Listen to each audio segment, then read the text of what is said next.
Hello, dear viewers, and welcome to our channel, Svet Antike, the world of antiquity.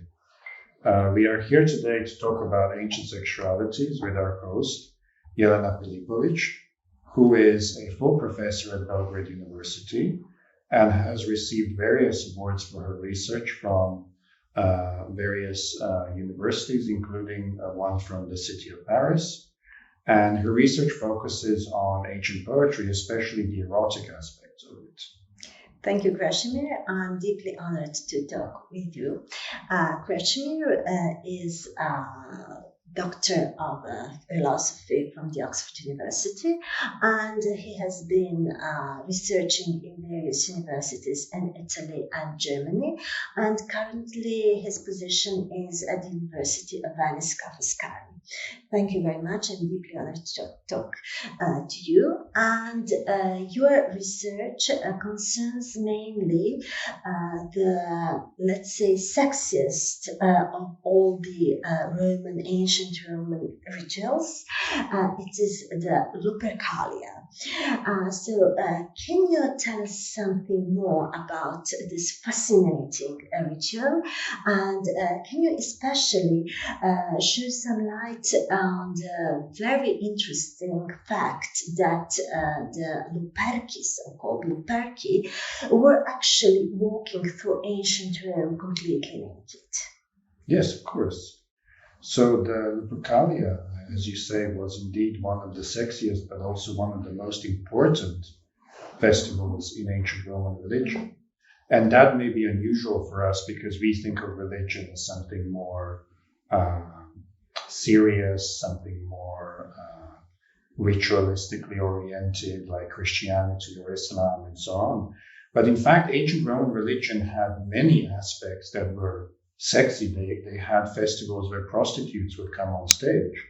And they had the Lupercalia, which was a really important festival tied to the foundation of Rome. It commemorated the twins Romulus and Remus and their useful adventures in cattle raiding and hunting. And in order to commemorate these events, young men of the Roman elite would strip naked and they would come out of this cave called the Lupercal cave, where the Romans thought the she-wolf nursed Romulus and Remus when they were just babies.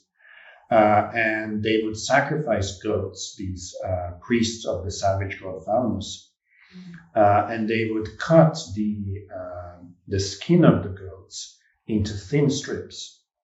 And they would use them while running around the center of Rome to strike any passerby, but especially women, with these whips. And this was considered to be a fertility ritual that would help women conceive and give birth to children. So it was a kind of rite of passage for these men who would display themselves to the community. And they would display their bodies to the community at large, but especially to women. And at the same time, it was a sort of rite of passage for the women themselves, although not formally, but it was insofar as only women who were able to conceive took part in the ritual.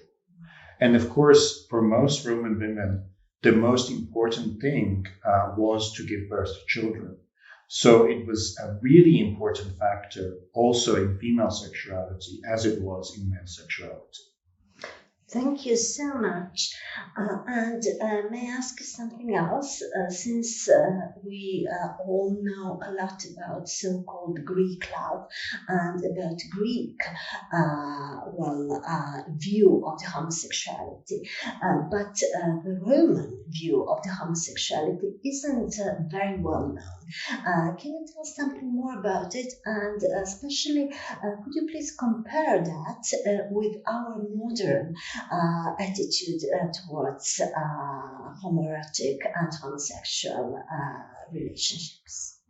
Of course, as you say in your question, there is a world of difference between the attitudes towards sexuality we have now and the ancient ones. So the ancients did not differentiate as we do between heterosexual, homosexual, and so on. Although, of course, those phenomena, as we tend to recognize them, all existed in the ancient world, but they were not separately categorized.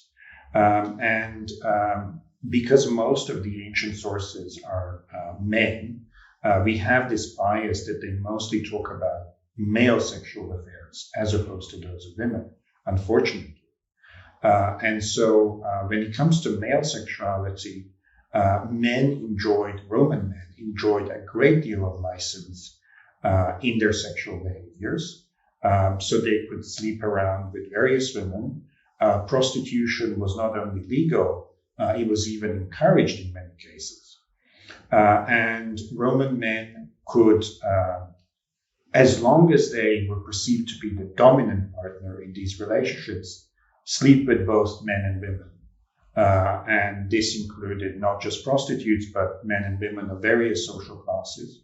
And this was deemed to be completely sexually acceptable as long as the male was not penetrated.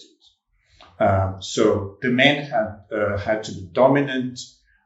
They had to be, in some ways, very masculine, which is still the case in many patriarchal cultures of the world.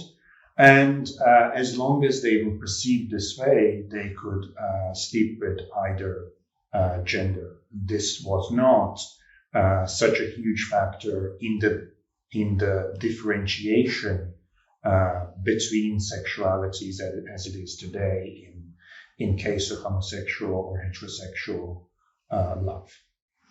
Thank you. That's most interesting. Could you say that if penetrated, man actually became symbolically a woman? Yes, indeed. And a number of Roman authors actually associate particular men who were deemed to be inferior or effeminate with these kind of qualities of women.